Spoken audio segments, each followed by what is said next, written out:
అందరూ బాగున్నారా? Welcome to our channel. నేను మీ సునీత. ఈరోజైతే నేను హెల్దీగా ఫుడ్ అనేది ప్రిపేర్ చేస్తున్నాను. దీనికోసం అంటారా, వెయిట్ లాస్ కాదండి, కానీ వెయిట్ లాస్ వాళ్ళు కూడా తీసుకునే ఫుడ్ అనమాట. ఎందుకంటే ఇది నా ప్రధాన ఇష్యూ. నాకు శీతాకాలం వచ్చేటప్పటికి కొంతమందిలో కనపడే ప్రాబ్లం అనమాట. ఆస్తమా, ఆయాసం ఇవి ఎక్కువ ఉంటున్నాయి కదా, దగ్గు జలుబు ఇవి ఎక్కువ ఉంటాయి మనకి ఈ సీజన్లో అయితే. సో నా ప్రాబ్లంకి నేను అప్పుడప్పుడు ఇట్లా చేసుకుని తింటూ ఉంటాను అనమాట. చాలా రిలీఫ్గా, ఫ్రీగా కూడా ఉంటుంది. నేను ఫుడ్ అవాయిడ్ చేయాలన్నమాట.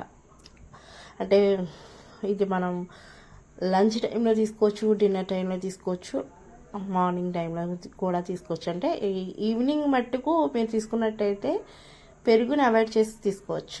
ఎందుకంటే నైట్ టైం పెరుగు అంత మంచిది కాదు ఆయాసంతో అది బాధపడే వాళ్ళకి. సో నేనేం చేస్తున్నా అంటే ఇక్కడ చక్కగా మన ఇంట్లో దొరికేవేనండి, ఏమి బయట నుంచి ప్రత్యేకించి కొనుక్కుని తెచ్చుకుని పెట్టి స్పెషల్గా తయారు చేసుకునేది ఏం కాదు. మనకి ఇంట్లో దోసకాయ ఉంటుంది కదా, కూర దోసకాయ అదైనా పర్వాలేదు, కీరా దోసకాయ అయినా పర్వాలేదు, అది చక్కగా తురిమేసుకోండి. చక్కగా క్యారెట్లు కూడా తురిమేసుకోండి. దాంతో పలంగా ఆనియన్స్, కొత్తిమీర ఉంటే కరివేపాకు. దీనికి కొంచెం కారం కోసం నేనైతే కొద్దిగా మిరియాల పొడి, పెరుగు, కొద్దిగా సాల్ట్ ఇవన్నీ కలుపుకొని అది డైరెక్ట్గానే తినేయచ్చు. లేదు తినలేమనుకుంటే ఇట్లా తాలింపైన వేసుకుని తినచ్చండి. చాలా మంచిది హెల్త్కి.